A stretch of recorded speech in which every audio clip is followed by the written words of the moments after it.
রে বাবা এখানে কি করছে? বাবা না অফিসে থাকার কথা। মামা রেস্টুরেন্টের ভিতরে বাবা। সিয়াম, তুমি এসব কি বলছো? তোমার বাবা তো এখনো অফিসে। না মা, ওইটাই বাবা ছিল। সিয়াম, আমি তোমাকে কি বলছি, আবল তাবল কোনো কথাই বলবো না। তোমার বাবা এখন অফিসে। না মা, আমি বাবাকেই দেখেছি। তুমি চলো আমার সাথে, আমি দেখাচ্ছি ওইটাই বাবা। সিয়াম, তুমি কিন্তু দিনে অনেক জেদি হয়ে যাচ্ছ, আমার কোনো কথাই শুনছো না। আমি তোমাকে বলছি না তোমার বাবা এখানে নাই, তোমার বাবা এখন অফিসে।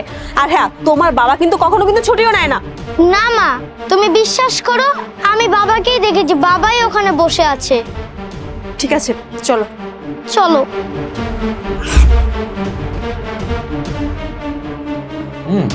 Coffee is really good. Not so good, average. What? Meera এখানে? মীরা যদি আমাকে এখানে দেখে ফেলে তাহলে আজকে পাক্কা আমাকে ডিভোর্স দিয়ে দিবে। আজকে আমার খেলা একদম খতম। কি যে করি? সো এখন কি করবে? কিছু তো একটা করতে হবে। ভাই প্লিজ আপনি একটু এদিকে আসবেন প্লিজ। ভাইয়া আমাকে একটু হেল্প করুন, আপনি একটু প্লিজ এখানে বসুন। আপনি যদি এখানে বসেন তাহলে আমি আপনাকে 500 টাকা দেব। ঠিক আছে।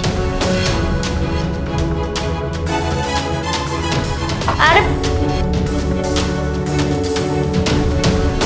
চলো।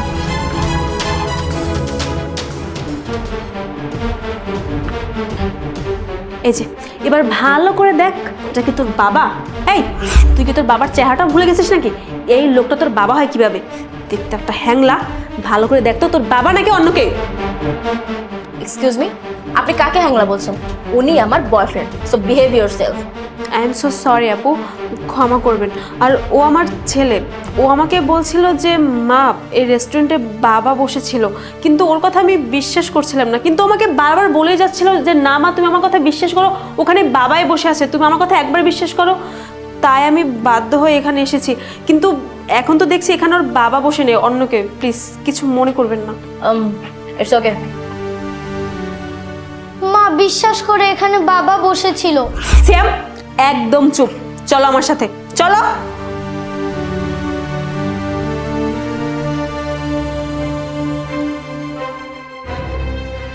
ভাইয়া থ্যাংক ইউ সো মাচ ভাইয়া।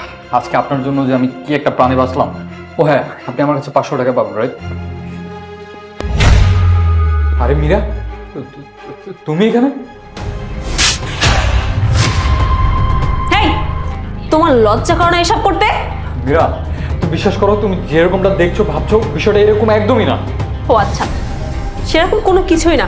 আচ্ছা আমাকে বলো তো, তুমি এখানে বসে বসে কি করতেছিলে? আর আমার তো ভাবতেই লজ্জা লাগে যে তুমি এসব করতেছিলে। আর শোনো, আমি কিন্তু অনেক বিশ্বাস করেছিলাম যে না তুমি এখানে থাকতেই পারো না। কিন্তু আমি যখন এখান থেকে যাচ্ছিলাম না, তখন এই টেবিলের উপর তোমার চশমা দেখেছিলাম। তখন আমার মনে হয়েছিল যে তুমি আমাকে অবশ্যই ঠকাচ্ছ।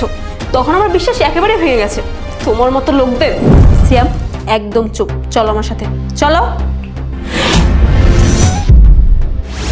আরে এই চশমাটা তো শানের, তার মানে সিএম আমাকে ঠিকই বলেছে, শান এই আশেপাশে কোথাও আছে। আর এই মেয়েটা ওর গার্লফ্রেন্ড, তার মানে শান আমার সাথে গেম খেলছে, ওকে তো একটা শিক্ষা দিতেই হবে। চলো। আচ্ছা শান, তুমি এই কাজটা আমার সাথে কিভাবে করতে পারলে বলো? আর আমার ভালোবাসা কি কমতে ছিল? আমি তো সব কিছু উজাড় করে তোমাকে ভালোবেসেছি, তাই না?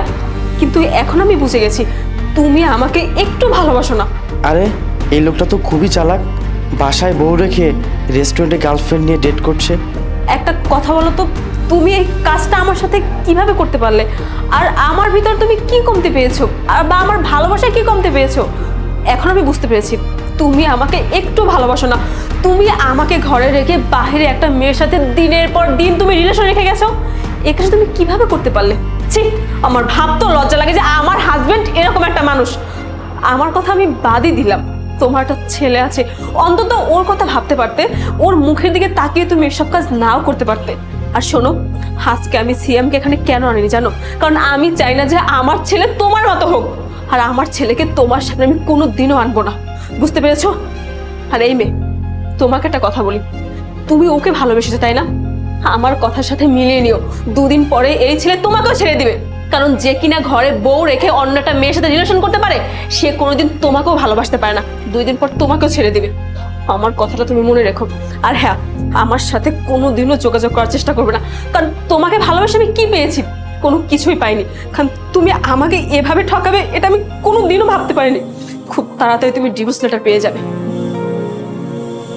মীরা, মীরা,